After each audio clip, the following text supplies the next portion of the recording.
영화를 볼 때가 아닙니다. 여러분 영화를 볼 때가 아닙니다. 내 회사 속의 지우개. 점점 사라져가는 회사. 기억 속에서도 사라져가고 있어요 지금. 큰일 났어. 에이, 주말에 뭐 했어요? 저는 마켓컬리 갔다 왔습니다. 마켓컬리? 그 마켓컬리에서 그 DDP에서 마켓컬리 팝업 스토어 같은 게 있어가지고 거기 갔다 왔는데 거기서 득템을 많이 했습니다. 저기 재우 씨랑. 네. 딴 사람이면 이상하지. 아 그럼 누구랑가? 저 위험할 사람. 마이크 좀 더 가까우셔야겠는데요? 아 그래요? 네. 제작을 안 한 지 오래돼가지고. 오케이. 드디어 이제 제작을 벗어난 또 다른 PD가 생겼습니다. 우리 사무직 장지훈 PD님.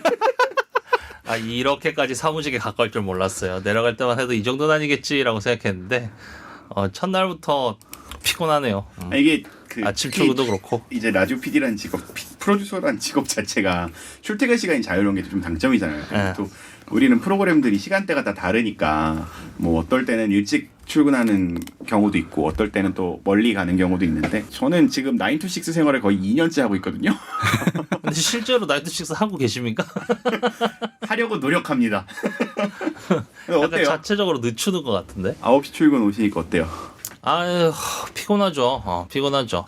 피곤한 걸 떠나서 일단 어쨌건 지금은 초반이니까 뭐 원래 여기에 지금 사무직으로 내려와 있는 건 이제 시사 안 하겠다 그랬으니까 이제 내려와서 이제 편법으로 시사 한번 만들어 보려고 내려온 거니까요. 그 관련된 업무를 하면 좀 나아지지 않을까 싶습니다. 그러니까 이게 PD들이 어느 회사나 그렇겠지만, 그러니까 일종의 그 제작물 만드는 사람들이잖아요. 텔레비 PD들은 뭐 영상물을 만들고 우리는 소리물들을 만드는데, 그래서 직장인이 소속이 되어 있지만 일반적인 직장 업무에 대해서 거의 문외한이거든요. 그쵸. 그러니까 나는 처음에 ERP가 뭔지가 몰랐어. 나도 들어와서 알았어. 다른 회사들은 ERP라는 게 되게 익숙한 거라며. 네. 그리고 뭐 출장을 올리고 휴가 올리는 거 말고 사실 아무것도 할 줄 모르거든 우리는. 그쵸. 저는 PD 그러면 안 된다고 생각합니다. 자, 우리 6시에 출근하는 윤영호 PD. 아침에 일어나는 거 너무 힘듭니다. 지금 몇 시 프로 하고 계신 거죠? 저 아침 7시 프로 하고 있으니까 6시까지 회사를 와야 되죠. 자, 이제 곧 청취율 조사 기간인데. 이미 청취율 조사 이미 하고 기간이에요. 있어. 시작했어요? 감 다 떨어졌어. 이미 하고 있죠. 프로그램 홍보나 좀 해주시죠. 뭐 저희 청취율이 지금 중요하겠습니까? 회사가 없어질 것 같은데 무슨 소리 하십니까 지금? 청취율 같은 소리 하지 마세요. 누군가는 그런 얘기 하던데 청취율이 잘 나오면 회사 살리는데 명분이 되지 않겠느냐 뭐 그런 얘기를 하더라고요. 누군가는. 근데 이게 청취율이라는 게 사실 라디오 청취율 조사라는 게 되게 제일 웃겨요. 그러니까 그 TV 같은 경우에는 닐슨이랑 TMNS인가 그 두 회사에서 이제 체킹을 하고 뭐 거기에 플러스 지금은 뭐 OTT를 체킹하는 여러 가지 수단들. 뭐 피플미터 뭐 이런 식의 수단들이 있는데 사실 라디오 청취율 조사 방식은 되게 옛날 거에 기대어 있단 말이죠. 조금 더 정확하게 얘기하자면은 TV 같은 경우에는 수신기라는 게 있기 때문에 누가 키고 끄고가 시그널이 정확하기 때문에 그거를 받아다 쓰는 거고 OTT 같은 경우에는 누가 봤냐 안 봤냐가 너무 정확하게 알고 그거로 인해서 그 프로그램의 키워드의 버즈가 얼마나 되는지 정확하게 트래킹이 되니까 괜찮은데 라디오 같은 경우에는 누가 라디오를 들었다고 해서 블로그를 쓰거나 아니면 누군가 그거에서 피드백을 하는 활동이 적다 보니 라디오는 청취율 조사를 할 때 말 그대로 문답 형식이죠. 라디오 들으세요? 라디오 들으시면 뭐 들으세요? 이렇게 가는 거라 거의 뭐 대통령 설문조사에 못지않는 방식을 하고 있다. 그러니까 거의 열동률 조사와 같다는 거죠. 그러니까 그렇죠. 그러다 보니까 실제적으로 물론 많이 듣는 것들의 비중이 높겠으나 좀 오래된 프로그램, 이름이 익숙한 프로그램들일수록 조금 더 청취율이 높고 왜냐하면 뭐 들었을 때 뭐 들으셨어요? 라고 물어봤을 때 뭐 내 머릿속에 있는 지우개 말고 내 머릿속에 사다리의 순서대로 기억을 하게 되기 때문에 그런 부분들이 되게 아쉽죠. 그게 지금의 라디오 시장이 미국이나 유럽처럼 크지 못했던 이유가 되기도 하고요. 그렇죠. 그래서 여기 너무 딥하게 들어가는 것 같은데 디지털 라디오 얘기가 많이 나오고 있죠. 디지털 라디오 같은 경우에는 누가 쌍방향형이기 때문에 누가 듣고 있는지가 트래킹이 정확하게 되기 때문에 그 집계도 되는데 그거를 꺼려하는 회사들과 업계 관계자들이 좀 계시죠. 왜 꺼려하는지 모르겠어. 돈이 안 되니까요. 돈이 안 되니까요. 그러니까 투자 비용 대비 그 시장 자체가 점점 크지 않으니까 우리나라만 해도 스포티파이가 우리나라에서 실패하고 있잖아요. 그렇죠. 그러니까 오디오 시장 자체가 미국이나 유럽들은 그렇지 않은데 우리나라에서만 유독 오디오 시장이 잘 안 커요. 한때 이제 김어준의 낙곰수 이후로 팟캐스트 시장이 컸었으나 그것도 많이 줄어들어가고 있는 것 같고. 그게 통신사가 너무 잘 깔아놔서 그렇죠. 그렇죠. 너무 잘 해놨죠. 그 유럽만 가도 프랑스 파리만 가도 지하철 타면은 안 떠요. 통신 데이터가. 그래서 사람들이 다 대부분 다 미리 오디오 파일을 다운받아 놓고 그걸 듣는 형식이 많기 때문에 맞아요. 런던만 팟캐스트가 해도 지하철에서 핸드폰이 안 되는 거야.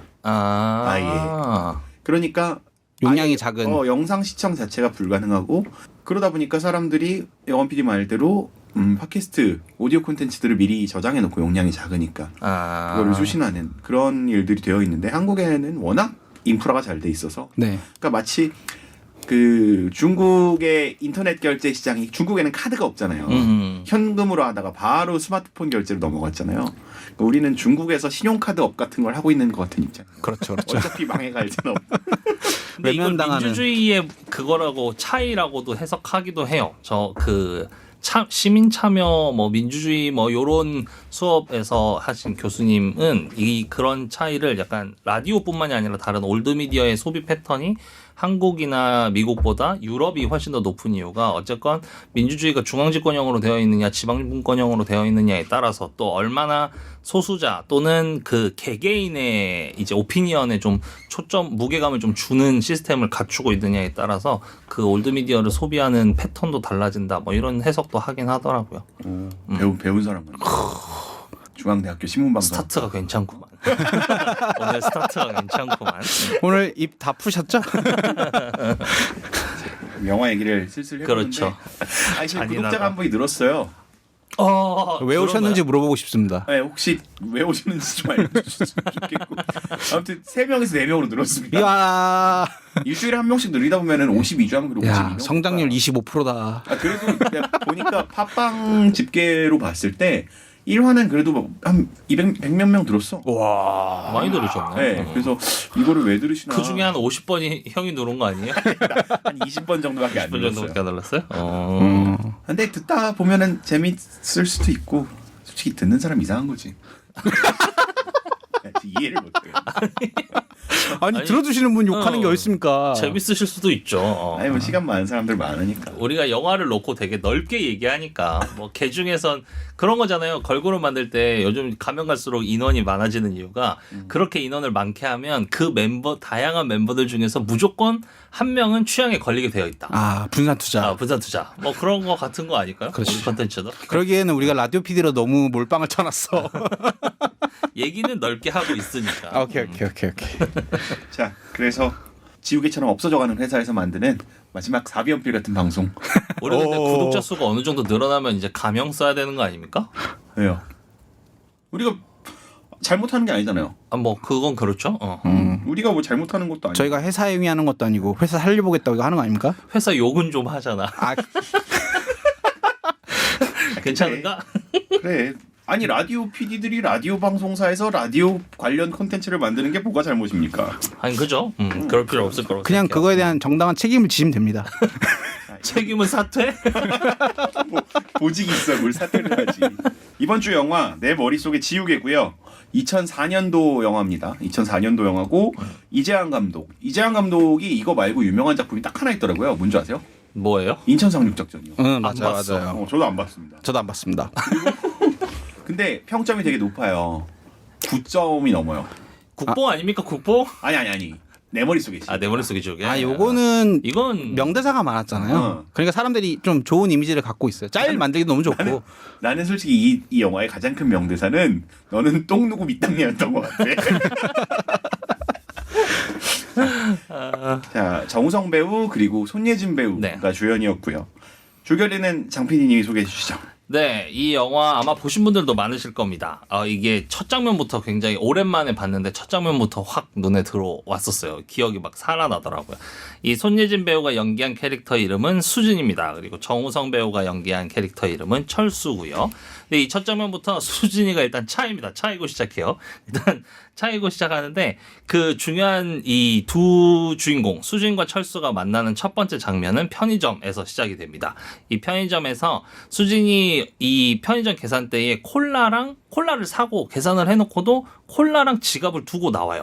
근데 그 뒤에 이제 철수가 들어와가지고 본인이 본인 돈으로 콜라를 사서 먹고 나오는데 이 뒤에 수진이 자기가 지갑을 놓고 왔다는 사실을 깨닫고 막 돌아가다가 철수 손에 들려있는 콜라를 봅니다. 그러면서 자기 거라고 아주 큰 착각을 하게 되죠.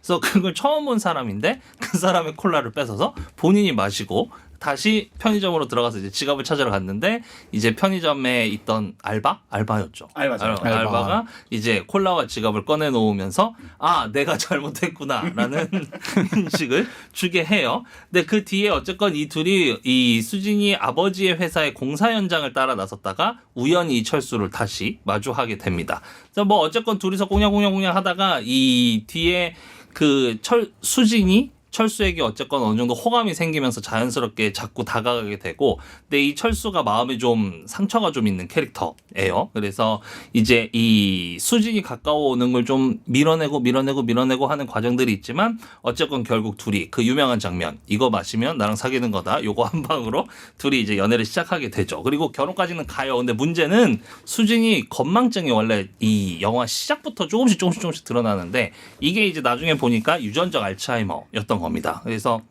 어쨌건 기억이 계속 지워져가는 상황 속에서 이 철수는 수진을 데리고 수진의 가족도 철수에게 계속 말려요. 계속 이 내 딸을 계속 케어할 수 없을 거라고 판단하고 헤어지라고 계속 하지만 어쨌건 끝까지 케어하겠습니다 하고 하지만 점점 이 알츠하이머는 심해지죠. 이게 약도 없는 병이니까요.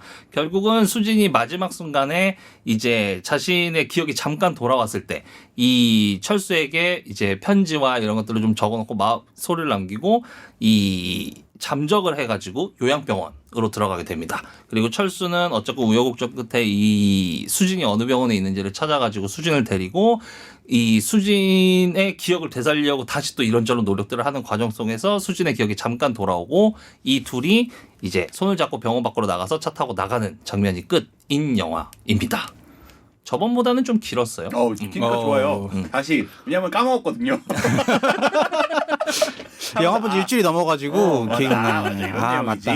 그랬구나. 지금 PD님이 잘 정리를 해주시네. 그렇네. 다행이다. 아주 잘 정리를 해주시네. 확실히 한국 영화가 저랑 잘 맞는 것 같아요. 외국 영화 안 먹어봤잖아. 외국물 많이 못 먹어봐가지고. 자, 영화 PD 어떻게 보셨어요? 저는 우선 이 영화가 유치했어요. 그리고 알츠하이머랑 직접 같이 살아본 경험이 있는 사람으로서는 좀 너무 가볍게 다뤄지지 않았나라는 생각을 조금 했어요. 미화됐죠. 네, 많이 미화됐어요. 물론 가장 충격적인 장면 중에 하나가 그 손예진 배우가 화장실에서 나오자마자 바로 실례를 하는 장면이었는데 그거는 사실상 알츠하이머에 대한 일반적으로 많이 나오는 씬? 그렇게 표현할 필요가 있었나? 라는 생각은 좀 들었어요. 맞아요. 저는 할머님이 오래 앓으셨어요. 네, 저도. 10년 정도 앓으셨는데 저는 그 과정을 쭉 봤잖아요. 완전 그러니까 전형적인 알츠하이머인데 할머님이 되게 오래 사셨어요. 근데 할머님이 저희는 약국을 하셨거든요. 그러니까 고등교육을 받으시고 되게 그런 분이셨는데 좋은 집이네. 어느 순간부터 그러니까 그 시점이 언제냐면 제가 대학을 갔어요. 대학을 갔는데 이제 대학을 갔는데 할머니가 어느 순간 내가 다니는 학교를 까먹는 거예요. 그러니까 어떤 식이냐면 제가 이제 중앙대학교를 다니고 있으니까 뭐 밥 먹으러 가지 할머니 하다가 학교 가기 너무 멀지 않니? 뭐 이러면서 거기가 산꼭대기라서 산꼭대기는 맞는데. 산꼭대기는 맞는데. 그래서 그래도 거기가 뭐 앞에 학교 안에 문화재도 있고 막 이런 거야. 그런 식으로 얘기를 하는 거야. 다른 학교를 얘기하시는구나. 성균관대랑 헷갈리시는 거지. 그러다가 내가 아니잖아요 하면 맞다. 근데 한 달 후에 또 그렇게 반복하고 그런 것들이 초기 증상으로 계속이 되다가 할머님 언제 한번 넘어지셨어요. 그거 상당히 위험한데. 넘어지셨는데 넘어지시고 이제 허리가 점점 고부라지니까 아버지랑 이제 그 친척들이 할머니 지팡이를 들고 다니셔라. 나이도 있으시고 하니까. 근데 본인이 되게 창피하신 거야. 창피하신 거야. 그래서 그거를 수술을 그냥 하시겠다 자기는 허리 디스크 수술을. 그래서 그걸 하는데 수술을 하자마자 확 악화가 돼버리더라고요. 그 어르신들은 어디 다치거나 수술하거나 마취를 조금이라도 하게 되면은 그 알츠하이머 증세가 상당히 더 악화돼요. 맞아요. 저는 심지어 고모부가 주치의셨거든요, 할머니. 그러니까 고모부가 신경과에 계신 교수님이신데 고모부가 할머니 전담 주치의셨어요. 근데 그럼에도 불구하고 할머님이 거의 한 15년을 앓으셨는데 그것도 되게 천천히 진행을 하게 만든 거더라고요. 그렇죠. 근데 그럼에도 불구하고 이거를 나을 수 있는 방법은 아예 존재하지 않고 그런 형식으로 수술하고 나서는 뭐 내가 다니는 학교를 까먹는다거나 이후에는 어느 정도로 가냐면 조금 전에 했던 말을 다시금 반복하세요. 그리고 그렇게 되다 보면 이제 나중에 요양병원을 가셨을 때는 거의 제일 끝으로 가게 되면 어느 정도로 되냐면은 아주 아이의 상태와 똑같아져요. 맞아. 완전히 아이의 상태가 되는데 그게 그 child나 그런 베이비 그런 개념이 아니라 생물의 상태와 가까워져요. 그래서 자손들이 오잖아요. 그러면은 뭐 큰어머니나 고모나 이런 여자가 오면 싫어해요. 근데 남자가 오면 또 좋아하시는 거예요. 그러니까 아주 그게 아이들의 기본적인 반응이죠. 그러니까 그냥 아주 인간의 기본적인 욕망, 식욕, 성욕 이런 것만 남아 있는 거죠. 그러니까 그냥 이성이 좋은 거예요. 동성보다는 본능적으로 그 정도로 되시게 되더라고요. 그래서 이 병 자체가 되게 무서운데 이 영화는 우리가 알츠하이머라는 병 자체가 좀 일반화가 되고, 그러니까 그런 어르신들이 많았지만 그게 그냥 노망났다 혹은 치매다, 그냥 고약한 질병이다라고만 그냥 노망났다라는 것만 알려지던 그 알츠하이머라는 것이 공식적인 병명으로 등장하게 된 게 이제 2000년대 중후반이란 말이에요. 그 시기다 보니까 이런 형식으로 오히려 다룬 것이 아닐까라는 생각이 전 들더라고요. 그래서 거기서 나오잖아요. 의사가 알츠하이머라고 하는데 못 알아듣잖아요. 그 여자 주인공이. 그래서 그걸 보면은 저 당시에는 알츠하이머라는 단어 자체가 그렇게 알려지지 않았었구나. 건망증, 뭐 노망 이런 것들이 다 혼재되어 있던 시기였기 때문에 그랬던 것 같아요. 그래서 저는 보면서 그냥 할머니 생각이 많이 나더라고요. 저도 할머니 생각이 많이 났죠. 저도 할머니가 한 10년 앓으셨는데 그 중에 후반기 5년을 같이 살았었어요. 같이 살았었어가지고 쉽지 않았을 텐데. 임종 때까지 같이 살았었는데 그렇게 지금 그 손예진 씨가 연기하는 것처럼 그렇게 아름다운 그림들이 나오진 않아요. 그렇죠. 정말 예쁘게 그렸죠. 너무 예쁘게 그렸어요. 그리고 예쁘게 그릴 수밖에 없지. 사랑 영화인데 막 벽에 똥칠하는 거 만들고 이럴 수는 없잖아요. 근데 당시에 제 기억으로는 저는 이거를 처음 본 건 영화관에서 봤었거든요. 영화관에서 봤었는데 이 당시에 영화 개봉하고 나서 어쨌건 알츠하이머에 방금 이제 좀 이렇게 미화했다라고 쓰긴 했지만 제 기억으로는 그 당시에 그래도 기사들이 나오던 건 그 어쨌건 이제 그동안 치매라고 이렇게 우리가 묻혔던 병, 그러니까 잘 공개하지 않았던 그 병을 어쨌건 양성화 시키는데 일조했다, 뭐 이런 내용의 기사들은 봤던 것 같은 기억이 있어요. 그렇겠죠. 근데 사실 젊은 사람이 알츠하이머에 걸리는 경우는 있기는 해요. 있긴 하다 그랬어요. 실제로. 그러니까 드물긴 하겠죠. 드물긴 할 텐데 그게 기본적으로 뇌에 이제 단백질이 쌓이면서 그 기억을 담당하는 해마 회백질 위에 이제 단백질이 쌓이면서 이렇게 그 기억이 쇠퇴되는 거거든요. 지금도 30대부터 다들 진행이 된다고 보면 돼요. 이미 진행이 되고 있을 수도 있습니다, 형님. 저는 사실 알코올성 치매가 요즘에 자꾸 깜빡깜빡해. 그 진행되는 거고. 위험한 거예요. 그 알츠하이머 진단 자체는 어느 선 이상을 넘어가면 그때부터는 알츠하이머라고 공식적으로 인정을 받는데 그게 테스트가 있는데 그 테스트를 받고 그 진행도가 얼마나 나빠지는지를 매번 그 업데이트를 하는 식으로 이루어지는 거죠. 그래서 아마 지금 한번 받아보시는 것도 제 머릿속에 지우개가 있어요. 사실 이 영화를 봤을 때 저는 이제 가족 중에 알츠하이머 병력이 있으신 분은 안 계셨고 다만 이제 저는 볼 때 그 처음 봤을 때는 아니지만 그 이후에 사실 암투병 중인 여성분을 만났던 적은 있었어요. 그러니까 암 수술 젊은 나이에 암 판정을 받고 암 수술은 끝나고 이제 5년 동안 경과를 관찰해야 되는 시기라서 이제 계속 병원을 다녀야 하는 사람과 연애를 했었음에도 불구하고 그때도 엄청 힘들었거든요. 근데 이제 영화를 보면서 실제로 이제 그 병을 이제 투병하고 있는 사람과 연애를 하는 모습이 이제 어떤 느낌일까를 지금 와서 이제 이 영화를 다시 보면서 느꼈던 건 방금 윤 PD님이 얘기하신 것처럼 굉장히 많이 미화가 됐구나. 이 아픈 사람과 연애를 하는 게 정말 힘든 진짜 힘들죠. 진짜 힘든. 진짜 그거를 힘들죠. 근데 지훈 PD 같은 경우는 알고 만나셨던 네, 거예요. 알고 만난 거예요. 알고 만난 거고 뭐 대부분의 아마 저만 이런 경험이 있을 거라고 생각하진 않아요. 대부분 뭐 모두가 가지고 있지는 않겠지만 꽤 많은 사람들이 지병을 가지고 있는 사람과 연애를 하는 걸 선택하는 경우들이 꽤 있는 걸로 알고 있지만 대부분 처음 선택할 땐 그렇게 생각하죠. 내가 마치 다 있을 거야. 케어할 수 있을 거라고 생각하죠. 사랑의 힘은 위대하다고도 하고 하니까 케어할 수 있을 거라고 생각하지만 실질적으로는 그렇지 않다. 그죠. 현실적인 문제가 정말 산더미처럼 쌓여 있고 그래서 사실 영화 속에서 그 정우성이 그 손예진의 기억을 어쨌건 돌리려는 노력이 처음 봤었을 땐 아니 그 병을 어쨌건 받아들이고 같이 좀 병의 진행을 좀 늦춰가는 방향이 필요하지 않을까? 왜 저렇게 기억을 되살리는 데 집착하지? 라고 생각했는데 지금 이제 그런 경험이 있는 뒤에 보니 그런 노력도 대단하다. 라는 생각이 포기하지 않고. 어쨌건 포기하지 않고 끝까지 어떻게든 살리려고 집 온 바닥에 포스트잇을 붙여가면서 맞아요. 이 사람과 이 손예진과의 이 추억을 살리기 위한 작업들을 계속 해나가고 어쨌건 그게 간간히 빛을 보잖아요. 그 중간중간에 기억을 살려주는 과정들을 통해서.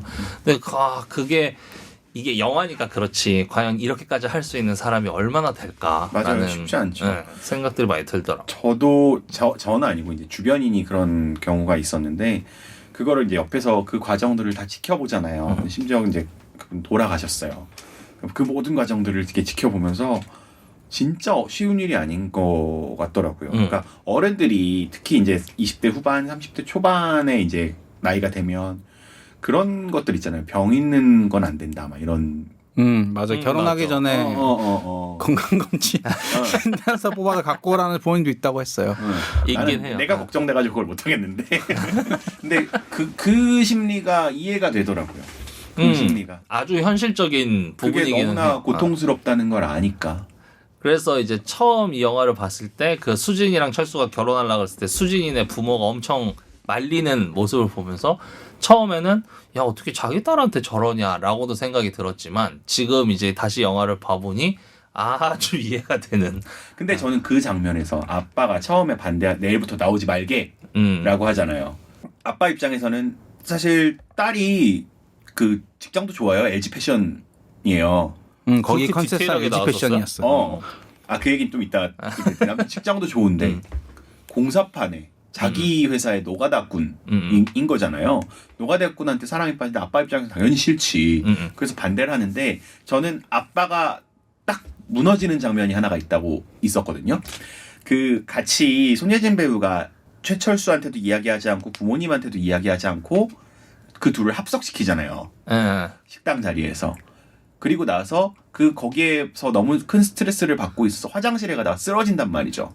그리고 비 오는 거리에 손예진 배우가 쓰러져 있는데 정우성 배우가 저걸 안 만나겠습니다. 라고 하고 떠나가다가 그 장면을 보고 손예진을 들쳐 업습니다. 그리고 그때 그 들쳐 업는 모습을 아버지가 뒤에서 바라봐요. 근데 그때 아버지가 마음을 놓게 되는 거예요. 그러니까 저놈이 내 딸을 챙기겠구나라는 그 표정이 눈에서 읽혀지거든요. 지난번에 얘기했다시피 비가 오면 누군가의 심경이 변화합니다. 여기서도 그러네. 나왔습니다. 또 뒤네. 그래서 저는 그게 되게 영화의 맥락과는 큰 상관이 없는 포인트였거든요. 근데 그걸 되게 잘 그려낸 것 같은 거예요. 보통 이런 영화에서 부모님들은 안타고니스트로 등장을 해요. 그러니까 뭔가 둘이 사랑을 하는데 부모님은 반대를 하거나 반대세. 그런 식으로 하는데 그것도 되게 조연적인 거기 때문에 그 부모님의 감정이 변화하는 것들이나 이런 것들을 그렇죠. 보여주지 않는단 말이에요. 근데 여기서는 그 아빠의 심경이 변화하는 거를 아버지를 되게 클로즈업하면서 그 표정 변화를 보여줘요. 그래서 저는 그 포인트가 되게 신기하고 되게 재밌었거든요. 근데 사실 여기서 앞에서 설정들이 있잖아요. 딸이 그 와이프가 있는 남자를 건드려서 혹은 같이 사랑에 빠져서 사랑의 도피를 하려고 했었는데 그거에 있어서 실패를 하고 그 당시에는 그게 죄였으니까 형법상 죄가 걸려서 경찰서로 왔다 갔다 할 때 아빠도 같이 갔다 왔었다라는 설정이 있잖아요. 그 내부에. 그러니까 그런 딸이 그런 경험이 있었던 애로서 사랑하는 사람이 생겼다는 것 자체가 뭔가 마음이 약해지는 거죠. 그리고 그 남자도 이 여자한테 그 자기 딸한테 이렇게 헌신적인 모습을 보여주고 그리고 제가 완벽하게 표정이 바뀌었다라고 느꼈던 지점이 안고 가는 거는 그냥 약간 긴가민가해 보였고 그 뒤에 이제 병원에서 깨어나자마자 바로 철수한테 안기는 장면을 보고 맞아요. 그 다음에 아빠가 결혼을 허락하는 것 같은 표정과 씬이 연결이 되었거든요. 맞아요. 그거를 명확하게 그러니까 아빠의 표정 변화를 되게 열심히 보여주더라고요. 그러니까 그 아빠도 막 녹초가 되어 있는데 자기 딸이 태어나서 정우성 배우한테 안기죠. 그러니까 내 딸, 나 이제 딸 보내줄 때가 됐구나. 내 딸을 나보다 더 사랑해줄 수 있는 놈이 하나가 생겼구나. 라는 포인트가 나는 거기서 딱 보여준 거라고 생각해요. 그래서 되게 사랑이 이루어지는 여러 과정들의 장애물이 해소되는 모습들을 좀 많이 보여준 것 같다. 근데 너무 쉽게 해소된 것 같아. 왜요? 여건 PD는 결혼하기 어려웠습니까? 아니 그건 아닌데 아니 저도 약간 결혼 준비를 하고 결혼을 하면서 그런 드라마틱한 순간들이 있을 줄 알았어요. 그래서 마음의 준비도 하고 약간 장인어른과의 대립도 조금 생각을 하고 그래서 뭐 이렇게 하자고 하면 이렇게 나의 자신감 있는 모습을 보여주려고 준비를 마음속 준비를 혼자 하고 있었는데 전혀 그런 게 없는 거예요 생각보다.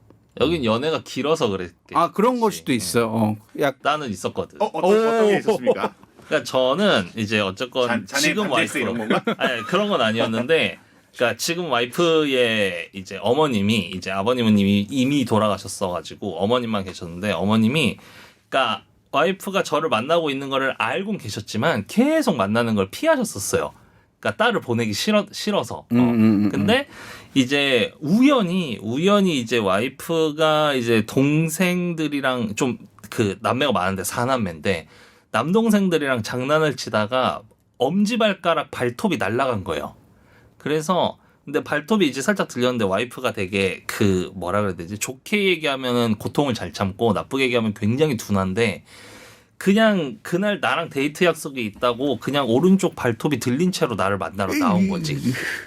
본인은 괜찮대. 나도 본인이 괜찮다니까 데이트를 했어. 근데 데이트하는 과정 중에서 이제 점점 이제 발가락이 아파올 거 아니에요. 그래서 이제 늦은 시간이었고 어쩔 수 없이 응급실에 이제 대학병원 응급실에 데려갔더니 나는 금방 끝날 줄 알았어. 근데 치료 시간만 거의 한 4-5시간 정도 걸려가지고 12시 넘어서까지 이제 내가 이 사람을 케어하는 상황이 발생한 거죠. 근데 그 상황이 벌어지고 나서 바로 어머님이 만나자라는 얘기가 나왔었거든요. 보호자가 아니니까. 아니 그 치료가 끝나고 나서. 끝나고 그러니까 나서. 그 전까지는 본인이 내 딸을 케어해야 되고 내 딸을 누구에게 보낸다는 거를 인지는 하고 있지만 생각조차 안 하고 있다가 실제로 그런 상황이 이제 벌어지고 나니까 이제 얘한테 이런 어떤 사람인지는 모르겠지만 어쨌건 나만큼 본인만큼이나 내 딸을 챙겨줄 사람이 있는 거구나 싶어서 그제서야 이제 만나자는 얘기를 하시더라고요. 그거 지금도 나랑 와이프는 그거 아니었으면은 우리 결혼 몇 년은 걸렸을 거라고 얘기해요. 근데 두 분 다 이제 결혼을 하셨잖아요. 아빠가 되겠죠? 아빠는 아직은 고민 중입니다. 이게 하고 싶다고 되는 게 아니던데? 근데 아빠가 되면 그럴까요? 너무 어렵던데? 그러니까 내 자식, 특히 딸을 보내는 거에 있어서 그런 마음들이 들까요? 아빠들이라면? 아빠라서 그런 건 아니고 성향의 문제인 것 같긴 한데 나는 안 그럴 것 같아요. 저희 장인어른은 그냥 딸을 믿는 것 같은 느낌이었어요. 그러니까 그런 일부러 저를 테스트를 안 하는 이유가 그냥 딸이 알아서 잘 선택해서 가져왔겠거니 데리고 왔겠거니 이렇게 생각하시고 그냥 믿음으로 가는 거지. 뭐랄까 꼭 이 상대방이 얘를 사랑하는지 안 사랑하는지 확인해보고 싶다. 이거는 별로 없었던 것 같아요. 그런 성향 자체는 없어졌던 것 같아요. 나는 딴 건 모르겠고 그냥 본인이 선택하면 책임도 본인이 지면 되는 거라고 생각을 해서. 그거 되게 너무 무책임한 거 아니야? 야, 네가 날 선택했잖아. 성인이잖아. 만약에 딸이 이제 생겼고 딸을 키우는 과정 속에서는 케어가 필요하겠지만 어쨌건 성인이 돼서 결혼을 하겠다라고 하는데 물론 어디서 진짜 문신 돼지충을 데려오지 않는 이상은 기본적으로 어디선가는 사회적으로 일말에 도움이 되는 일을 하는 사람을 데려오겠고 그런 사람을 데려왔을 때 그래 일단 만나서 결혼해라. 다만 거기서 문제가 발생하면 네 책임져라. 그건 너의 선택이니까. 그게 라고 맞죠. 생각했지. 사실 영화에서도 손예진 배우가 최철수, 그러니까 그 수진이가 철수를 너무 많이 좋아했었어요. 맞아요. 난 근데 그게 좀 이상해. 왜? 그 실장을 좋아했던 것도 되게 그러니까 해서는 안 되는 사랑을 하는 걸 한 거잖아요. 그리고 여기선 철수에 대해서 엄청 빠져 있잖아요. 이 여자 주인공 너무 금사빠에 그 경주마 같은 사람인 것 같은 거야. 그래서 이런 사람이 진짜 있을까? 아니, 근데 나는 충분히 저는 가능하다고 가능하다고 봐요. 봐요. 그러니까 사람들 중에서도 그 엽기 떡볶이 제일 매운 맛만 겁나 먹는 사람들 있잖아요. 그런 거지.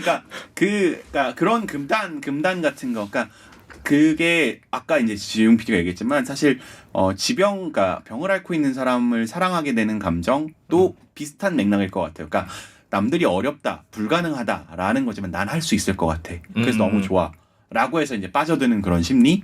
그래서 최철수에게도 수진이 그냥 완전히 빠져버려요. 그러니까 솔직히 처음에 되게 그러니까 정우성이라면 정우성 배우 얼굴을 뜯어버리고 생각을 해봅시다. 얼굴을 뜯어버리고 생각해야 아니 돼요. 근데 영화 보니까 그렇게 잘생기게 나오진 않았어. 잘생겼어. 아니 그 요즘이 더 나은 것 같아. 아니 그러니까 근데 그 매력이 있죠. 그러니까 근데 얼굴을 뜯어버리고 생각하면 헝클어진 머리에 뭐 맨날 뭐 머리에 뭐 거의 노숙자인 것처럼 처음 행색이 나오잖아요. 그런 거에 옆에서 막 담배 피우고 심지어 계속 수진이한테 되게 폭력적으로 행동해요. 그런데 이제 수진이 점점 빠져들어가는 거죠. 그러니까 그게 엽기 떡볶이 초매운맛을 겁나 먹어야 되는 것과 비슷한 심리다. 오히려 저는 반대로 생각했어요. 그 중간에 보면 이제 어쨌건 수진이 알츠하이머 때문에 기억을 잃어가지고 중간에 한번 전 남자친구를 찾아가잖아요. 근데 전 남자친구의 직장도 되게 번듯하고 막 그렇단 말이에요. 같은 회사죠. 같은 회사 실장. 회사의 실장이죠. 그러니까 이게 약간 나는 극단을 오고 가고 있는 거라고 생각했어요. 그러니까 완전 처음에 만났던 사람이 겉으로는 어쨌건 반질반질해 보이던 사람이었는데 알고 보니까 쓰레기였던 거잖아요. 그러니까 이번에는 이제 반대로 가는 거지. 반대급부야. 반대급부로 가고. 근데 만약 여기서 또 실패했으면 또 반대쪽으로 가겠지. 그 과정을 이게 왔다 갔다 하면서 이제 저는 이게 나의 이상형이 이렇게 좁혀지는 거라고 생각을 하는데 수지는 그 과정에 있지 않았나라는 생각해요. 방금 완전 그 매운맛을 먹는다기보다. 매운맛 엽기 떡볶이 먹는다는 게 내가 이해가 되는 게 엽기 떡볶이를 먹으면 위가 상하잖아요. 위가 상하면서 계속 먹잖아. 수진이 알츠하이머 걸린 이유도 그런 엽기 떡볶이를 너무 많이 먹어서 아니, 내 상이 온 거야. 근데 영화 속에서 이거는 명확해요. 얘 그 진단을 내릴 때 유전적 알츠하이머라고 맞아요. 진단 내리잖아요. 그렇죠, 그렇죠. 유전적인 거야 이거는. 뭐 집에 그런 사람이 있다라고 쓰레기를 얘기하셨고. 만났다고 생기는 건 아니고 유전적 알츠하이머. 그러니까 그게 내재돼 있었는데 자기가 가속화시키지 않았나라는 생각을 하는 거야 나는. 이게 더 늦게 올 수 있었는데 자꾸 이렇게 매운맛만 찾다 보니까 내부적으로 상했다. 근데 그럼에도 불구하고 그 사랑의 감정들을 되게 예쁘게 그렸어요. 그래서 저는 몇 그죠. 번이나 울컥울컥 할 뻔한 장면들이 있었거든요. 처음 봤을 때는 이거 펑펑 울었어. 저 펑펑 울었습니다. 펑펑 울었어. 그러니까 그 되게 울컥울컥할 지금 다시 봐도 울컥울컥할 장면들이 있더라고요. 그리고 특히 손예진 배우의 보이스를 너무너무 잘 썼어요. 그러니까 편지들을 손예진 배우의 음성을 후시로 입혀가지고 연출을 그게 했는데 진짜. 근데 손예진 연기 진짜 잘해. 네, 손예진 배우가 목소리 연기를 너무 또 잘하더라고요. 근데 정성은 너무 최고. 못해. 어? 정성은 너무 못해. 정우성은 원래 조금 어색합니다. 편지 읽을 때 수진아! 현우야. 그거 왜 넣는 거야 그것도 도대체 그렇고 보이스를. 처음에 사장님이 오잖아요. 그러니까 그리고 이제 진짜. 그 당시에 건축사를 따기 전에 이제 십장인 상태의 최철수가 현장 소장인 최철수가 막 그 설명을 하잖아요. 이거 공구리 치면 안 됩니다. 막 이러고 설명을 하잖아요. 너무 어색한 거야. 아 진짜 정우성 연기 너무 못하더라 그때는 진짜. 근데 그때 정우성 배우가 20대 정도 됐겠죠. 한 20대 후반이었던 것 같아요. 30대였던 걸로 알고 30대 있어요. 였어요. 네. 30대였던 그래도 걸로. 제가 또 손예진도 그때 정우성 30대였고. 배우를 직접 만나고 같이 사진까지 찍지 않았습니까? 언제 그래? 아 여기 왔었잖아요. 어, 네, 한번 지금 왔었어. 이번 번에 제가 주진우 오셨어. 기자님이랑 프로그램을 할 때 그 영화 코너가 하나가 있었어요. 근데 이제 그때 강철비 2가 개봉을 해서 그 강철비의 양호석 감독님이랑 이제 정우성 배우랑 같이 왔었어요. 그래서 이제 그렇게 섭외가 되었다. 신나가지고 이제 정우성 배우가 이렇게 딱 왔는데 양호석 감독님 이랑 이제 정우성 배우 원래 주진우 기자님은 친분이 있었어요. 정우성 배우님이 그래서 이제 정우성 배우님 오셨는데 와. 그 양호석 감독님이랑 영화 관계자들이랑 저희 14층 라디오 스튜디오 앞에 로비 같은 게 있잖아요. 거기 이제 앉아 계시는데 다르더라고 사람이. 잘생겼지. 다르지. 그냥 아우라가 달라. 이게 완전히 다르더라고요. 근데 그때 이제 또 정우성 배우님이 되게 담배를 많이 피우시더라고요. 그래서 회사 근처에 이제 흡연장이 어딨냐. 근데 이제 저희 1층 나가셔야. 1층 나가서 정성부로 피할 수가 없잖아요. 그래서 저희 옛날에 이제 사장님께서 피우시던 저기 3층에 테라스 쪽으로 이제 안내를 잠깐 해드렸었죠. 그래서 그때 이제 안내해드리고 양호석 감독님도 원래 라디오 PD 출신이더라고요. 아 그래요? 그래서 정우성과 사진을 찍었다. 김호정 오징어 짤이. 네, 오징어 나만 갖고 있습니다. 오징어 짤. 아 그리고 와이프랑 저는 이걸 같이 봤거든요. 그러니까 제가 보고 있으니까 옆에서 봤는데 그러면은 이 팟캐스트를 한다는 얘기를 했습니까? 알고 있죠. 듣고 있습니까? 아, 듣진 않습니다. 숨기고 싶어. 나도 한다고는 얘기해도 들려주진 않아. 그러니까 얼마 전에 저한테 카톡방을 보더니 김희기가 뭐야 그래서 그냥 그런 게 있어 그냥 팟캐스트 하는 거 있어 그냥 어떻게 듣는데 이렇게 안 물어보더라고. 내가 그래서 얘기는 안 해줬고. 다행이네요. 그래서 옆에 보다가 수진이 편지를 나레이팅하는 걸 되게 감정이입하고 보다가 중간에 수진아 철수의 목소리를 듣더니 아우 정우성 너무 깬다고 미쳐버리겠다고. 근데 손예진 배우가 정말 연기를 잘했죠. 그리고 난 되게 신기했어요. 손예진 배우 말투가 그 서울 사투리 말투 알아요? 옛날 말투. 네 맞아 알아요. 옛날 말투를 구사하더라고요. 근데 그때는 그냥 배우들이 다 그랬던 것 같아요. 그 말투들이. 그래서 그걸 보면서 그 얘기를 하더라고요. 그 클래식이 훨씬 나았다 자기는. 클래식이 더 클래식 대수준이지. 뒤인가요? 더 앞이었어. 전이죠. 앞이죠. 더 전이에요. 그러니까 그 클래식 당시의 손예진 이미지와 지금 영화의 손예진 이미지가 되게 비슷하다고 생각을 한대 본인은. 저도 클래식이 기억이 안 나가지고 공감이 안 가는데, 그러니까 감독이 그 이미지를 차용해서 여기다 그 섭외를 한 거 아니냐라고 얘기하면서, 근데 클래식은 남자 배우들과의 그 어울림이 되게 좋았는데. 이 영화는 정우성이 모든 그 무드를 깨고 있다면서 정우성을 엄청 욕하더라고요. 근데 정우성을 의도적으로 좀 망나니 느낌으로 만들었던 이유도 있는 것 같아요. 전 그래서 이 영화를 보면서 되게 비슷하게 겹쳐 보였던 콘텐츠가 미안하다 사랑하다였었어요. 그렇죠. 상당히 결이 비슷하더라고. 소지섭 그 당시에 그런 이미지가 인기가 많았어요. 예, 나쁜 남자, 나쁜 남자 이미지. 그리고 근데 그게 저는 틀리지가 않은 것 같아요. 그러니까 그 짤 보셨어요? 그거 왜 착한 남자는 버림받을 수밖에 없는가? 이렇게 그 화살표 관계도처럼 네, 해놓은 관계도처럼 해놓은 거 맞아. 나쁜 여자는 나쁜 남자와 만나지 않고 나쁜 여자는 돈 많은 남자와 만나고 착한 여자는 나쁜 남자한테 가게 되고 그리고 더 착한 여자는 착한 남자한테 가는 게 아니라 고양이한테 가게 되는 거죠. 그래서 착한 남자는 버림받을 수밖에 없다. 네, 그게 또 생각이 나더라고요. 근데 지금 찾아보니까 손예진 씨가 한 영화들에서 방금 얘기한 것처럼 느낌이 비슷한 여주인공이 나오는 멜로디를 거의 다 하고 있네요. 청순하고 지금 만나러 갑니다. 일방향적이고 연애 소설, 클래식, 내 머릿속의 지우개. 여주인공. 청순하고 캐릭터. 일방 청순의 캐릭터, 그러니까 2000년대 초반에 청순하면 오싹한 연애도 손예진이었었죠. 다 무조건. 그러니까 뭔가 되게 유약이라도 표현이 보호 본능을 뭔가, 일으키는. 그런 류의 여자 캐릭터만큼은 독보적인 것 같아요. 그러니까 손예진과 가장 비슷한 느낌을 가졌던 배우가 한가인이었던 것 같아요, 저는. 그렇죠. 근데 이제 한가인이 결혼을 빨리 하면서 그 이미지를 바꿔버렸었던 거죠. 만약에 그렇지 않았으면 한가인과 손예진이 되게 비슷한 이미지였을 것 같아요, 우리 기억 속에서. 그렇죠. 그럴 수도 있었겠다. 근데 손예진의 그 젊은 날을 보면서 너무 아름다운 거예요. 손예진 이뻐요. 예쁘고 그리고 손예진을 이상형으로 꼽았던 당시 남성들이 얼마나 많았나. 그럼요. 손예진이 얼마나 인기가 많았어요. 손예진 책받침 없었어요? 나는 그런 거 안 썼어. 책받침 세대가 아니야. 아니 손예진이 나와서 그렇게 어떤 이렇게 뭐라 그래야 되지 인기를 끌었던 시기와 그 인기 있는 여배우들이 책받침에 등장했던 시기가 다르지. 그렇죠. 책받침 시기는 90년대니까 중반이었으니까 손예진 배우는 좀 다르지. 근데 나는 보면서 PPL가 보통 영화들에서 그 영화 브랜드들이 들어올 때 바꾸잖아요. 영화나 드라마에서. 근데 여긴 너무 직접적으로 쓴 거야. 그래서 난 제작 협찬을 왜 이렇게 많이 받았나 이런 생각이. 코카콜라도 그대로 나오죠.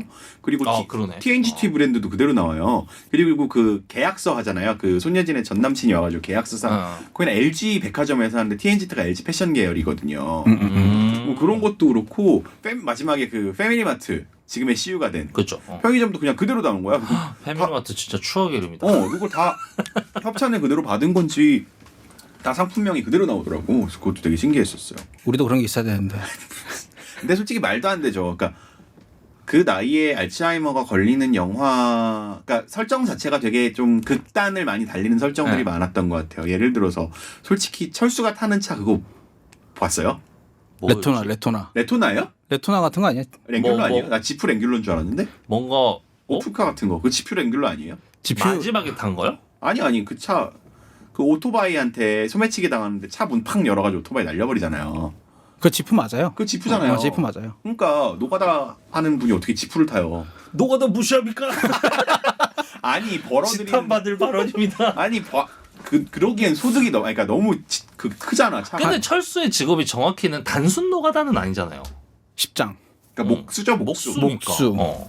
목수 정도면. 아니 뭐 15년 된 중고를 살 수도 있지. 그럼 싸게 살 수 제가 있어. 잘못했습니다. 제가 잘못했습니다. 아 그리고 여기에 가장 중요한 주제 중 하나가 기억과 사랑이잖아요. 그렇죠. 기억이 사라지면 사랑도 사라진다라는 게 사라지지 않냐라는 게 약간 메인 주제인데 찾다가 보니까 좀 그 흥미로운 걸 찾았어요. 이 영화의 원작은 일본 소설이고 그런 다음에 이거를 각색을 한 사람 중에 김영하 작가가 있더라고요. 김영하 작가도 그 살인자의 기억이라고 해가지고 기억을 그렇죠. 관련된 콘텐츠를 많이 다뤘잖아요. 그래서 저도 이제 와이프랑 이제 같이 봤다 했으니까 그 와이프는 자기가 저러면 나 그냥 죽이래요. 어디 그냥 요양소로 보내도 스위스로 가서 안락사를 시켜주나 알아요. 누군가를 기억을 못하는 상태가 됐으면 본인은 어떻게 하고 싶어요? 예를 들어서 이제 정말 뭐 가족이나 친구들이나 뭐 사랑하는 사람을 기억을 못했을 때 저도 근데 그렇게 할 것 같아요. 그러니까 이게 요양 산업 자체가 발달한 이유가 그런 거잖아요. 그러니까 본인은 사실 기억을 못하는 본인은 힘들지 않아요. 어느 순간이 되면. 근데 그거를 바라보는 주위 사람들이 너무 힘든 거기 때문에 그거를 대신 해주기 위해서 요양 산업 자체가 발달한 거고 저도 그냥 그렇게 있어서 다 본인은 아무런 그게 없는데 아무런 생각이 없는데 저도 그렇게 했으면 좋겠어요. 기억이 없어진다는 것 자체가. 기억이 있을 때 빨리 죽어야지. 그렇죠. 그러니까 오히려 암이나 이런 질병으로 돌아가시는 게 훨씬 더 주변인들에게는 편한 인종이지 알츠하이머 자체가 진짜 고약한 병이거든요. 모두를 힘들게 만드는 병이기 때문에 그러니까 인간이 가지고 있는 가장 독특한 그 고등 사고 부분이 사실 메모라이징이잖아요. 그래서 그런 것들이 잊혀지는 거니까 인간이 인간성을 상실하게 되는 계기이기 때문에 저도 그런 것들을 남한테 보여주는 건 괴로울 것 같아요. 그래서 오히려 요양소 같은 데로 그냥 나도 들어가고 싶다 이렇게 해달라고 할 것 같아요. 조력 사망 의지는 없으십니까 혹시? 조력 사망이요? 네, 네. 안 그래도 요즘에 서울신문에서 엄청 그 시리즈로 내고 있더라고요. 스위스에 가서 조력 사망하시는 분들 취재도 좀 하고. 저도 그냥 그렇게 할 것 같아요. 어차피 그 고통조차도 인지하지 못하는 건 미리 사전에 그것에 대한 거를 양해를 해놓고 그게 나을 거. 왜냐면 돈도 너무 많이 들고 그거 내가 내는 거 아니잖아. 다 가족들이 낼 텐데. 그 2억이래요. 조력 사망. 네, 지금 현재는. 그냥 살겠습니다. 아니 근데 이게 지금 현재가 그런 거지 우리가 어쨌건 젊은 나이에 올 확률은 낮은 편이니까 그렇죠. 그냥 확률 높은 걸로 치면 우리가 한 뭐 6, 70 정도 됐을 때 지금으로부터 한 30년, 40년 뒤로 생각해 보면 우리나라의 안락사법도 충분히 통과될 수 있는 시간이고 그 정도 시간이 흐르고 나면 지금보다 더 이렇게 상용화라는 표현은 좀 웃기긴 하지만 더 많은 사람들이 많은 사람들이 선택할 것 되고 같고 기술도 좀 더 나아지겠죠. 자연스럽게 좀 가격도 좀 떨어지고 하지 않을까라는 생각? 근데 이게 되게 필요한 게 죽음이라는 것에 대해서는 사실 본인의 선택이 난 제일 중요하다고 생각하거든요. 나는 그 말이 되게 중요하다고 봐요. 그러니까 어디서 봤는지 모르겠는데 오는 건 내 맘대로 선택할 수 없어도 최소한 가는 건 내 맘대로 선택할 수 있어야 하는 거 아니야? 라는 뭔가 드라마 속의 대사였었는데 그 얘기가 저는 너무 이 안락사 논의를 할 때 되게 중요한 포인트라고 생각을 하거든요. 근데 사람들이 그런 걸 선택하는 것 중에 하나가 그 심리적으로 내가 회생 불가능하다고 생각해서 선택하시는 분들도 있잖아요. 근데 그거를 사회에서는 그거를 이렇게 종용할 수는 없잖아요. 근데 생각보다 권장하고. 스위스도 안락사의 기준이 굉장히 깐깐해요. 굉장히 그렇다고 깐깐하고 하더라고요. 안락사 결정을 한다고 바로 다음날 보내버리는 게 아니고 안락사 의사를 밝힌 이후부터 뭐 30일인가 50일인가의 기일을 두고 인터뷰도 하고 인터뷰 뭐 설문도 하고 하는 맞아요. 거예요. 그래서 최종적으로 이제 그 승인을 받은 권한이 있는 의료인을 통해서만 안락사가 될 수 있게 진행을 하는 절차들이 있기 때문에 막 그렇게 안락사 이렇게 활성화시키고 막 이런 논의들을 진행한다 그래서 모든 사람들이 쉽게 죽음을 선택할 수 있는 건 아닐 거다. 그렇죠. 존엄사와 사실 자살은 명확하게 다르죠. 다르니까. 존엄사 같은 경우는 어느 정도 그러니까 지병이 있고 이것이 나아지지 않을 현대 의학 기술로는 나아지지 않으리라는 확신이 있고 그랬을 때 본인이 선택하는 것이기 때문에 그거를 난 사전에 본인이 지정할 수 있다면 장기 기준처럼 그렇게 한다면 사전에 지정한다면 그게 맞는 것 같아요. 나는 안락사를 계속 안 시켜줄 거면은 차라리 냉동으로라도 얼려줬으면 좋겠어. 그치 그렇게 하든 둘 중에 하나는 해달라. 예를 들어서 근데 그게 더 비싸. 이게 근데 가격의 문제는 아닐 것 같아요. 예를 들어서 만약에 국가적으로 우리는 안락사는 스스로 생명을 끊는 거니까 좀 그걸 국가가 허가해 주기는 좀 어려워라는 가치관을 가지고 있는 나라의 어떤 분위기가 있을 때 냉동은 하지만 괜찮아. 그러니까 좀 그런데 그러니까 얼려서 추후에 치료법이 나왔을 때 치료하게는 해줄 수 있게 해줄게라고 한다면 근데 이런 부분은 개인에게 이 부분을 온전히 부담시키는 게 맞는가라는 질문이 이어서 나와야 한다고 생각해요. 그것도 만약에 그 어느 정도 사회적 합의가 돼서 그래 이러한 사람들을 위해서 당연히 의료보험 시스템처럼 전 국민에게 이제 공통의 어떤 보험료의 형식으로 징수를 하고 이것을 유지할 수 있게 만들어주면 가능하지 않은가라는 생각. 그럼 만약에 반려자가 그런 선택을 했을 때 최대한 존중을 해줄 수 있을 것 같아요. 그럼요. 그거는 지금 제 와이프는 저를 절대 그렇게 안 보내겠대요. 어떻게든 끝까지 벽에 나 똥칠해서 치워주고. 난 때가 되면 가고 싶어 그랬는데 절대 자기가 그렇게 안 보내줄 거래요. 그러니까 그런 거죠. 나도 감정적으로는 내 와이프가 그런 선택을 만약에 한다 그러면 그래도 내 딴에는 최선을 다해서 마지막 순간까지 최대한 케어를 해주고 싶다는 생각은 들지만 동시에 드는 생각이 그건 이 사람이 원하는 게 아니라 내 욕심이겠다라는 생각. 그렇죠. 그게 참 그 선이 너무 어려운 것 같아요. 맞아요. 그건 그리고 지금 당장은 뭐 아무 이것과 연관성이 없이 떨어져서 얘기를 하니까 이렇게 편하게 얘기하지만 그렇지. 실제로 그 상황에 닥쳤을 때는 예전에 그 암 걸렸던 친구를 만났을 때 처음에만 해도 괜찮아. 너가 그렇게 하는 거 내가 충분히 옆에서 케어해 줄 수 있어라고 자신감 있게 얘기했지만 결국 그 여자를 떠내보낸 건 나거든. 내가 너무 힘들어서 다른 이유를 대고 물론 그분과는 헤어졌지만 기저에 깔려 있는 건 정말 아픈 사람이랑 연애 못하겠어. 내가 너무 힘들어. 내가 너무 피폐해지는 것 같아. 라는 생각에서 그런 거니까. 쉽지는 않은 부분이기는 하죠. 그 친구 잘 살고 있나? 아직 모르겠어요. 카톡에서 사라져버렸으니까. 어머. 그러면 아니, 번호를 바꾼 걸 수도 있죠. 그렇죠. 근데 진짜 쉬운 게 너 왜 이렇게 오늘 진지하고 슬프지? 좀 웃긴 얘기 없어요? 오늘 영화 자체가 너무 슬픈 영화였어. 슬프고 웃고 떠들고 할 수 있는 영화가 아니야 이건. 그래서 나 궁금한 게 있어요. 손예진 배우가 목욕 가운으로 하고 나서 이렇게 정우성 배우가 이렇게 열잖아요. 그거 안에 뭐 입고 찍었을까요? 입고 당연히 입고 찍었죠 그거. 그 위험한 사람이네. 그런 거 다 계약서에 써요. 그래요? 위험한 사람이네. 나 입고 찍는 거구나. 그럼요. 근데 되게 그게 진짜 할 때 근데 같았어요. 카메라가 같이 카메라 앵글이 밑에 있지 않았나요? 위와 밑을 같이 보죠. 그리고 이제 그래요. 그 어깨에 걸쳐가지고 투샷을 찍죠. 어깨 걸칠 때는 안 입어. 수영복 같은 거 입어요. 수영복 같은 거 입었겠지. 왜 아쉬워요? 이상하네 이분. 나중에 정우성 배우 한번 다시 섭외하면 그때 물어봐요. 그냥 항상 해봤어요. 내가 저기 스텝이면 어떤 생각이 들까 뭐 이런 생각도 해보고. 보통 그런 촬영할 때는 스태프들 최소한으로 한다면서요. 맞아, 최소한으로 근데 하고. 되게 그런 식으로 야한 장면들이 조금 있으니까 야하다기보다 그러니까 그게 막 대놓고 적나라하게 야한 게 아니라 이렇게 칼랑칼랑칼랑한 느낌들이 있어요. 그러니까 저도 그래서 뭐 예를 들어서 소파에 누워가지고 정우성 이렇게 있을 때 손예진 배우가 물어보잖아요. 애기 갖고 싶어? 뭐 이런 거. 야 뭐더라? 야바위 얘기할 때 야 하니까 정우성 배우 야한 거? 막 이런 거 할 때 그 다리를 이렇게 앵글을 다리부터 이렇게 쫙 흐른다든지 그때 손예진의 그 꺾인 그 각도. 목선 손예진 배우 목선이라든지 아니면 그 콜라를 마실 때 정우성 배우의 목젖이 위아래로 그렇지. 움직이는 장면이라든지 저는 그런 거를 볼 때 그거가 생각나요. 헤어질 결심 생각이 많이 나더라고요. 제가 그 영화를 못 봐가지고. 그거 봐봐요. 그거 한번 해야겠다. 저 안 봤어요. 헤어질 결심이 되게 야해요. 근데 야한 장면이 하나도 없어요. 근데 그게 좀 30이 넘어서 보면 되게 야하게 느껴질 거예요. 헤어질 결심을 볼까요 다음 주에? 심리적 공포 같은 심리적 애로인가? 그래서 그런 것들을 연출을 되게 잘한 것 같다. 그런 장면들을 12세의 그 나이대에 맞추면서 뭔가 어른인 사람들, 그러니까 성인인 사람들, 특히 좀 나이가 있는 사람들도 되게 야릇한 감정을 느끼게 하는 씬들 그런 것들을 적재적소에 되게 잘 넣지 않았나.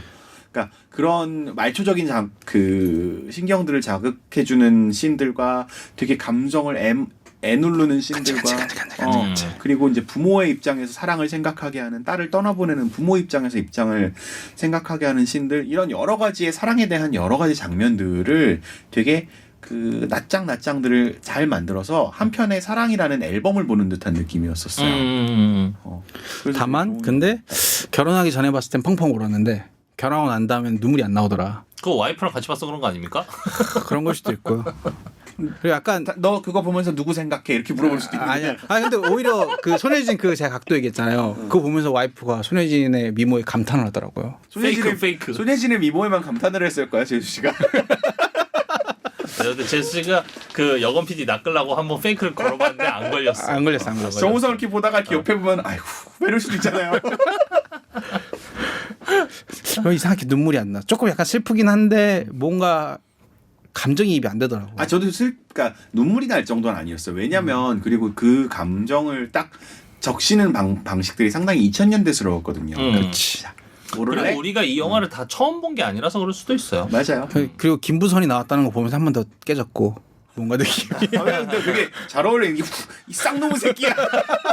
너는 후레 새끼야. 이 지혜비가 착착 붙던데. 그 뭔가 그 있잖아요. 어떻게 보면 이 손예진이 어떻게 보면 이 철수라는 그 철수라는 이 인물을 구원해주는 구원자처럼 나오잖아요. 그러니까 마음도 힐링해주고 그쵸. 부모님과의 그 관계도 회복해주고 붙여주고. 그런데 그 부모님과의 관계 회복도 너무 급물살인 거야. 저는 그 부분 러닝 타임이 짧았어. 살 삭제되었다고 봐요. 근데 기본적으로 그런 것들이 그래요. 그러니까 이 시대에 나온 컨텐츠들이 그런 것 같은 경우가 많은 게 고스트라는 드라마 알아요 혹시? 김상중 배우가 주연하고 명세빈 배우가 나오고 옛날에 장동건과 알아요. 김민종이 주연이었죠. 그게 이제 김상중 배우가 악마고 김상중의 두 아들이 있는데 그 첫 번째 아들이 이제 장동건 배우고 두 번째 아들이 김민종 배우예요. 그러면서 이제 각 그 인물들에게는 색깔을 주어져요. 악마는 파란색이에요.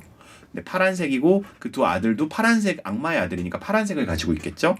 그래서 근데 이제 둘이 그 대학교 친구였는데 명세민이라는 사람을 만나게 되면서 김민종 배우가 결국 명세빈이랑 이어지고 장동건 배우는 악마의 자식으로 부활을 하게 돼서 나중에 김민종 배우가 서로 싸우는 그런 장면인데 김민종 배우가 초록색의 성질을 가지게 된 건 명세빈 배우가 황금빛의 성질을 가지게 된 사람이었기 때문에 그런 거거든요. 그러니까 이 얘기가 뭐냐면 사랑 그 당시에 이제 그려지는 사랑 자체가 남자는 뭔가 투박하고 거칠고 이런데 여자를 만나서 그것들이 점점 스며들어서 변화가 되는 과정들. 개과천선. 그렇죠. 쉽게 얘기하면 개과천선들이죠. 그런 것들을 보여주는 콘텐츠가 그 시절에 많았던 것 같다. 그리고 이제 그 카피가 있잖아요. 맥심 커피. 남자는 여자하기 나름이에요. 이거. 그게 이제 딱 그건 거지. 이 성고정적인 이 컨텐츠들. 그러니까 그런 시대였던 거죠. 아예 딱. 근데 솔직히 결혼한 사람들 보면 얼추 그 얘기가 맞는 것 같아 보이긴 하던데. 그쵸, 남자는 병신이에요. 솔직히 당신들도 알잖아요. 아니 뭐 결혼해도 병신이에요. 지금 생각해 보면 이제 어쨌건 결혼을 하고 나면 한 번쯤은 이게 돌아보는 시간이 한번 생기거든요. 또 이게 그동안 그러니까 결혼식 하기 전에 이제 이 사람과 이제 식장을 들어가면 이제 어쨌건 물론 지금 우리가 사회적으로 이혼이 뭐라고 하는 사회는 아니지만 그래도 이제 이혼을 전제로 결혼하진 않잖아요. 그러니까 이 사람이 마지막이라고 생각하면서 이제 앞을 한번 쓱 훑어보면서 내가 이제 이 사람과 결혼하는 게 괜찮은 선택인지를 한번 검산하는 절차를 거치는데 근데 이제 그 과정 속에서 근데 내가 지금 무슨 얘기를 하려고 얘기했지? 우리 지금 무슨 얘기하고 있었죠? 그 당신의 결혼이 좋은 선택이었는지 지금 안추해 보고 있습니다. 그렇게 보면 내가 그동안 만났던 사람들이 어떠한 성향을 가졌는지에 따라서 내 모습도 달라진 건 맞아요. 그치 색깔로 비유하는 게 그 정도 그런 데 있어서는 이해가 돼요. 막 드라마틱하게 막 왔다 갔다 하고 지킬의 나이드처럼 바뀌는 건 아니지만 같은 어떤 상황이 벌어졌을 때 내가 대응하는 방식이 내 옆에 여자가 누구냐에 따라서 달라진단 말이야. 그러니까 누군가의 똥차가 벤츠가 될 수 있다니까요. 그 색깔이 맞으면. 그것도 그렇고 기본적으로 사랑 연애라는 작업이 서로 다른 모양의 퍼즐을 가지고 있는 두 사람이 한 번에 처음 만나자마자 탁 들어맞는 경우도 있겠지만은 사실 그렇지 않잖아요. 그쵸. 다 각과 그 모난대가 다 서로 다르기 때문에 근데 그런 것들이 부딪히면서 서로한테 이렇게 맞춰져가는 그런 과정이 사랑과 연애인 거잖아요. 그리고 그렇죠. 그런 것도 또 새로운 사람을 만나면 다시금 그 모양이 변하고. 그러니까 남자는 여자하기 나름이라고. 맞아요. 남자는 여자에게 잘하십시오 집에 얘기. 가서. 그 거꾸로도 해야 돼요. 여자도 남자하기 나름이에요. 그건 또 잘 모르겠어. 이거는 우리가 여자가 아니라 그런가? 뭐 여자들은 그런 얘기 하는 경우를 많이는 못 본 것 같아. 그러니까 늘 결혼하면 헌신적인 여성 캐릭터는 누구를 만나도 헌신적인 것 같고 주위에 이제 여자 사람 친구들을 보면 늘 항상 갑이었던 여자애들은 늘 항상 갑인 연애들을 해와요. 그렇죠. 그런 경우도 그걸 보면 그냥 막 그렇게 변함은 별로 없는 것 같아요. 그런 성향이 여자들은. 더 부스트되는 걸 수도 있어요. 결혼을 하면서 부스트냐 아니냐의 차이. 그럴 수는 있지. 자, 좋은 되게 영화였어요. 다양한 얘기를 했네요. 영화를 가지고. 자, 네. 메일 주소 소개 한 번만 해주시죠. 다시 한번. 김희기 3 MEN 그러니까 그 김희기 3명의 남자라는 뜻이에요. GIMI 숫자 3 MEN 골뱅이 gmail.com 이쪽으로 이제 들으시고 뭐 저희가 하는 얘기가 좀 개소리 같다 싶으시면 언제든지 개소리지. 피드백을 보내주시면 성실하게 반영하겠습니다. 네, 불편한 것도 얘기해 주세요. 각종 연애 상담. 다만 메일은 일주일에 한두 번 확인해요. 답변이 늦다고 하실 필요는 없으시고. 저희가 에피소드로 풀어야죠, 답변은. 네, 보내주시면은 성실하게 한번 해볼게요. 아시는 뭐 가정 상담 박사님이라도 연결해드리고. 여러분, 안녕. 빠이. 바이.